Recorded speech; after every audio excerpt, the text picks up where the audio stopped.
โอ้เรียบร้อยพี่น้องง่ายเรียบร้อยทางนี้ก็เซตต้องนำต่อพี่น้องแต่ว่าตัวนี้ก็รอท่าเข้ามาส่งปูนทรายแฮพี่น้องเนาะเลยบริเหตุยังเลยง่ายอันนี้ก่อนแต่ว่าอายเพิ่นขุดอันนี้ก็ขุดลุมเรียบร้อยลุมเสาพี่น้อง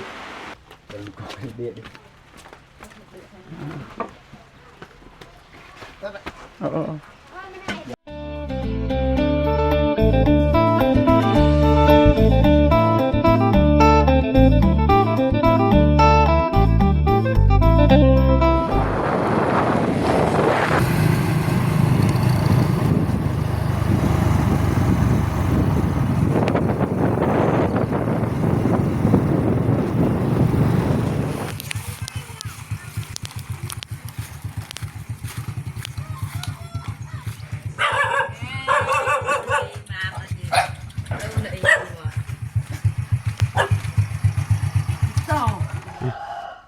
กับทักทายสบายดี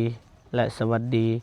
พ่อแม่พี่น้องเบิร์ดสุขุสุขคนเนาะทั้งในลาวและก็ต่างประเทศนะก็ยินดีต้อนรับเข้าสู่ซองเบาเจ็บคือเก่าพี่น้องเนาะมื้อนี้ก็เบาเจ็บก็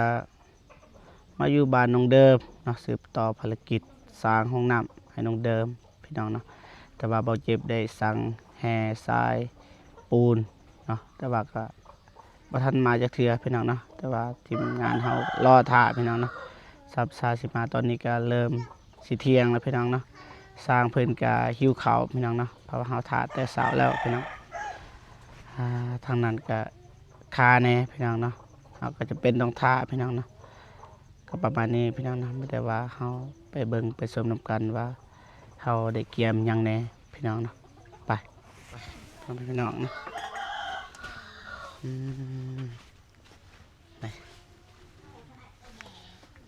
น้ำหวานของกินให้สางพี่น้องเนาะกินกับน้องเดิมมาเลยพี่น้องสบายดีเด้อน้องเดิมเด้อสบายดีเด้อไอ้เจ็บ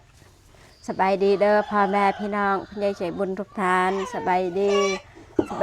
FC พังไทยพังลาวอยู่ต่างประเทศอยู่ในบ้านก็สบายดีเบิดสุขสุขคนเด้อสบายดีของฝากของต้อนพี่น้องใจหลายๆเด้อไอ้เจ็บในระหว่างรอถ่ายพี่น้องนะรอถ่ายให้สายปูนพี่น้องทางนั้นก็บ่จักสิเฮ็ดหยังพี่น้องนั่งก็ขุดเรียบร้อยพี่น้องขุดไว้เรียบร้อยพี่น้องนี่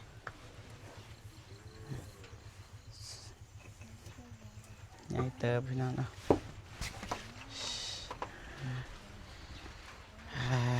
สบายดีเด้อเด้อสบายดีสร้างทางนั้นเบิ่งกองแน่สบายดีกำลังต่อท่อพี่น้องเพราะว่าท่อออกกี่นี้นี่ใหญ่มาสิใหญ่ตัวนี้แหละพี่น้องมาไว้ใส่บ่อนั่นพี่น้องนะก็เลยตัดท่อไอ้สร้างเพิ่นก็เฮ็ดจักมองกินข้าวกินน้ำแล้วบ่ไอ้ยังพอดีเลยน้องเดิมแต่ให้อายเพิ่นกินใส่คือดอก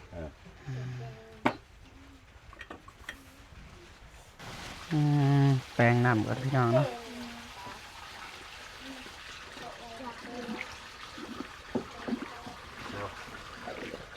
ข้าวขาใหญ่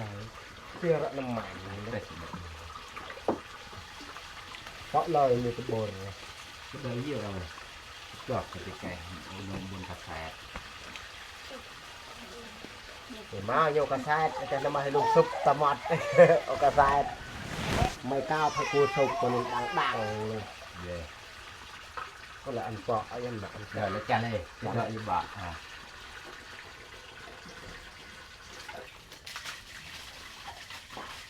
หมดเลยไปนะพี่น้องไปตะหมดพี่น้องไล่หมดนะครับวีดเลยวีดดอกละไม่วีดบอลลีกาแฟเย้ได้แล้วมันนี่เรียบร้อยเปิดไว้ก่อนข้าวนึง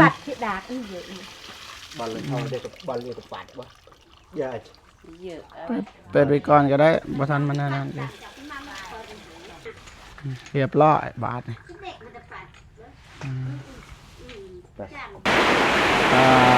ฝนตกอีกแล้วพี่น้องกำลังสาด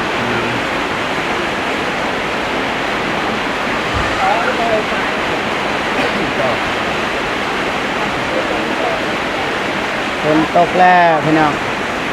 พักผ่อนก่อนฝนตกเลยพี่น้อง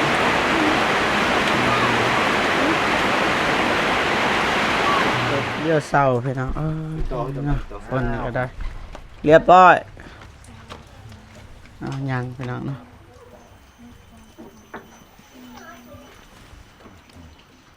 ก่อนเราใส่เลยกาวก่อน ไปกูกัดวัดเลย บอลนี้เลยไปเดี๋ยวได้ป่ะ ขาดไว้กัดเลาะบะแสบ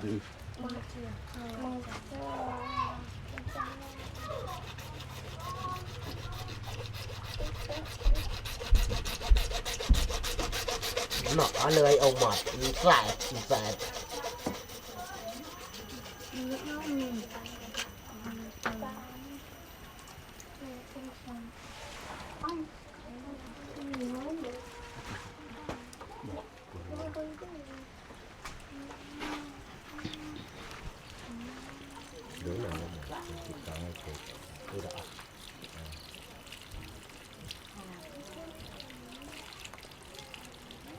เป็นหมาไม่ปีก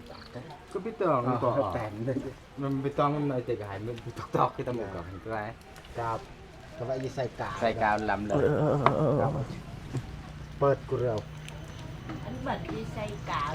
ไปสุกยังไงล่ะ ไม่ โบ สุกแล้วเดือกอันไกลอยู่ นั่ เนี่ น ย ไงแล้วก็ต้นอีแหลกอย่างบัดที่ใส่ ก็ใส่กาวแล้ว เอาชิ้นเต็งหน่อยหนึ่งซัมยูก็โอเคแล้วโอเคนี่ ก็ว่านี่หลักบ่ เอาชิ้นเต็งก็ได้ ไม่ก็ให้เยอะตาม นี่หลักกาแฟเอาก็ได้ ตาบ่าวให้เอาหมุยบ่บอลเลยตาบ่าว เราอันไหนอยู่ใกล้ อยู่ไกลไงครูกัน รายรักกันอยู่เลย โอ้มาแล้วพี่น้องต้องเดิมจัดการเลยหวานจะบ่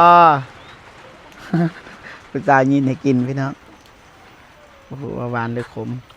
หวานบ่ หวาน หวานเนาะ หวานแซ่บ ธรรมดาและผู้สาว สาวเย็น โอ้โหว่าเป็นผู้สาวผู้ใดพี่น้องเนาะ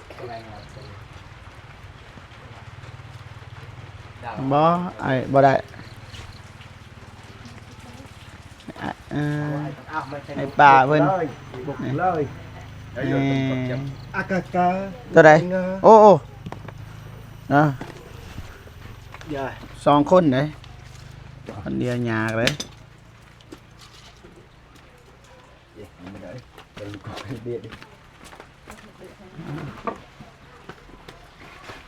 โอ้โอ้ ใหญ่ปีแจงเลยเนาะ หมื่นเด้อ ตะบดเอ็นเนาะ มันจะตอก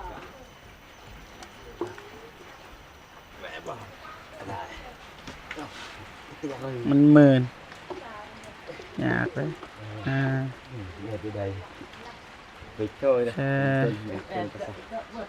ได้แล้วกันสำเร็จหนึ่งกันเล็กน้อยสินะนี่นะ ตะบดเราทำกาพอเยอะใส่มา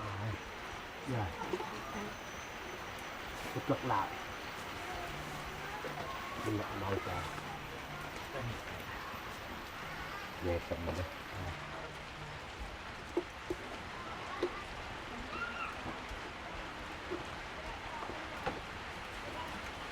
เดี๋ยวอย่างนี้บ้านแล้วเลย ได้แล้วให้เด็กน้อยเห็นไงปากคือเก่ามาซีมีเด็กน้อยไปเตะไปลิ้นบ่ฮู้ว่าเข้านำตำปลาแล้วล่ะบ่น้องเดิมก็ได้เนาะอ้ายเพิ่นหิวแล้ว ปลายนี่มันได้ตัวเดียว อืม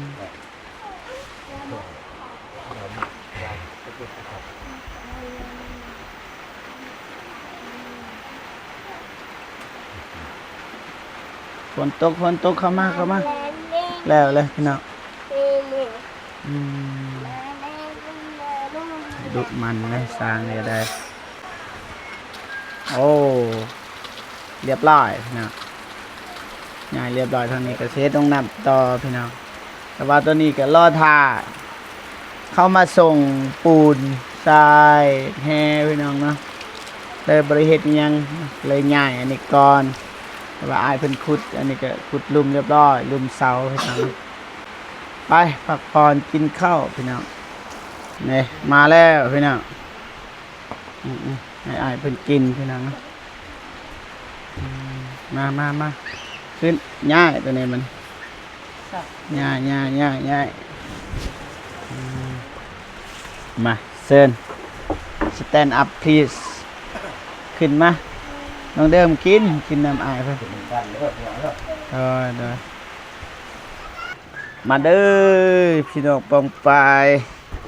นี่เอาขึ้นกิน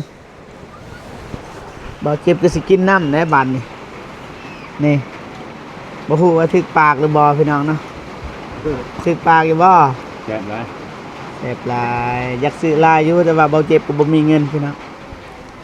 ซื้อเองกินเองพี่น้องกินกับอ้ายเพิ่นแหละกินนำกัน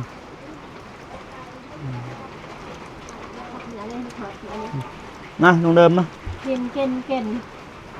mình phải tiết cái nhà sập ra đừng thua กิน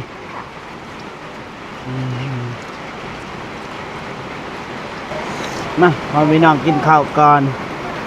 เนาะพอเฮาถ่าโดนแล้วพี่น้องบ่ทันมาจังเทื่อเนาะก็เลยรอถ่าอายเพิ่นจะหิวข้าวเอาเจ็บกี่หิวก็เลยกินพี่น้องเนาะ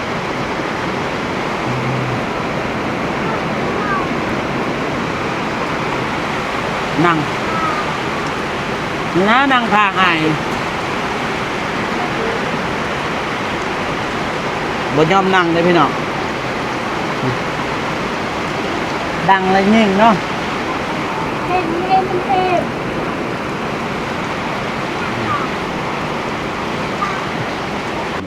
เรียบร้อยพี่น้อง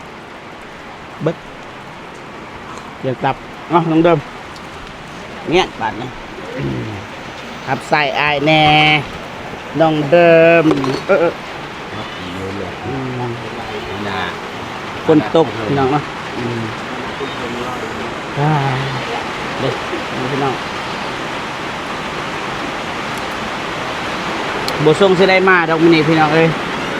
คนตกเลยยานปูนมันเปียกคิดว่านะก็เลยบ่มีใครมาส่งพี่น้องเนาะประมาณนี้พี่น้องเนาะพาแต่เสาแล้วพี่น้องเนาะตอนนี้ก็เบาเจ็บก็สิจบคลิปก่อนเนาะเป็นได้ก็ขอบคุณนะผู้ใหญ่ใจดีและ FC ทุกท่านที่เข้ามาให้กำลังใจเบาเจ็บตลอดมาเนาะตอนนี้เบาเจ็บก็เปิดตัวใหม่แล้วพี่น้องเนาะนี่ใหม่ของแม่พิมพ์พี่น้องเนาะเป็นไรก็ขอบคุณแม่หลายๆนะประมาณนี้พี่น้องเบาเจ็บสิจบคลิปอยู่บนนี้เลยนะเพราะว่ามันยาวมันยืดพี่น้องบ่เห็นเข้ามาจากเทื่อพี่น้องเนาะโอเคมีแต่ว่าเบาเจ็บก็ขอตัวจบคลิปก่อนนะพี่น้องเนาะบ๊ายบายพี่น้องยืนเศร้าเลย